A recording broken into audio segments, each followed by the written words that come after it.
Iran कब्जे में हो या ना हो, दुनिया की इकोनॉमी चलाने वाली अमेरिकी करेंसी अब जरूर डोनाल्ड ट्रंप के कब्जे में होगी। इसीलिए हमने इस रिपोर्ट को नाम दिया है डॉलर वाला डिक्टेटर। ट्रंप की डॉलर वाली डिक्टेटरशिप से पहले यहां बता दें कि ट्रंप खुद ईरानी सुप्रीम लीडर समेत दुनिया के तमाम नेताओं को ट्रंप डिक्टेटर कहते रहे हैं।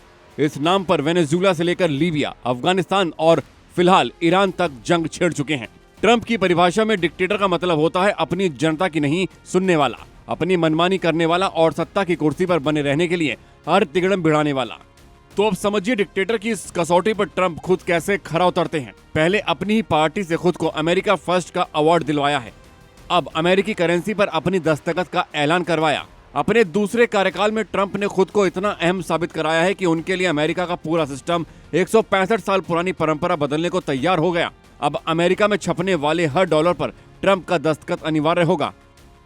इसकी घोषणा अमेरिका के ट्रेजरी डिपार्टमेंट ने की है। पहले डॉलर के कागजी नोट पर ट्रेजरी हेड का साइन होता था, जैसे हमारे यहाँ रिजर्व बैंक गवर्नर का होता है। ट्रेजरी डिपार्टमेंट ने अमेरिका की 250वीं जयंती के उपलक्ष्य में यह फैसला किया है। 250वीं जयंती पर $100 के नए नोट छपेंगे, जिस पर ट्रंप के साइन होंगे। नए नोट पर ट्रेजरी हेड की जगह ट्रंप और वित्त मंत्री स्कॉट बेसेंट के साइन होंगे। जून के बाद $100 की तरह छोटे नोटों पर भी ट्रंप के दस्तखत होंगे। इसके अलावा 250वीं जयंती पर सोने का सिक्का भी आएगा, जिस पर ट्रंप की तस्वीर होगी। अमेरिका में यह पहली बार नहीं है जब किसी मौजूदा राष्ट्रपति की तस्वीर स्मारक सोने के सिक्कों पर छप रही हो। इससे पहले कॉल्विन कूलीज 1926 में अमेरिका की आजादी के 150 साल पूरे होने पर जारी स्मारक सिक्के में जॉर्ज वॉशिंगटन के साथ नजर आए थे।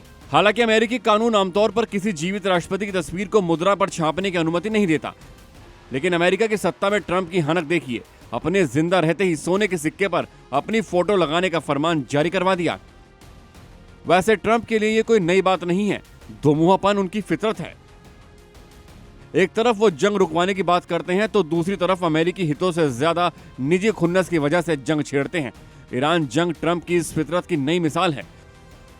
तो यूक्रेन रूस का युद्ध उनके दोमुहेपन का सबसे क्रूर सबूत। पहले कहा यूक्रेन युद्ध रुकवाएंगे, अब कहा यूक्रेन युद्ध हमारा नहीं। एक दौर था जब यूक्रेन युद्ध रोकने के लिए ट्रंप ने यूक्रेनी राष्ट्रपति को बेइज्जत तक कर दिया था। इसके बाद पुतिन से मिलकर जंग रोकने के उपायों पर बात करने लगे। इसे पूरी दुनिया में हाइप किया गया। अब ईरान की जंग में ट्रंप की जान फंसी है। कोई यूरोपीय देश मदद को आगे नहीं आ रहा है, तो उस यूक्रेन युद्ध से हाथ झाड़ रहे हैं जिसमें अमेरिका ने खरबों डॉलर के हथियार झोंक दिए। अब वही ट्रंप ईरान से अकेले लड़ते हुए एक तरफ खुद को महान साबित करवाने में तुले हुए हैं। इसे डिक्टेटरशिप नहीं तो क्या कहेंगे? ब्यूरो रिपोर्ट, जी मीडिया।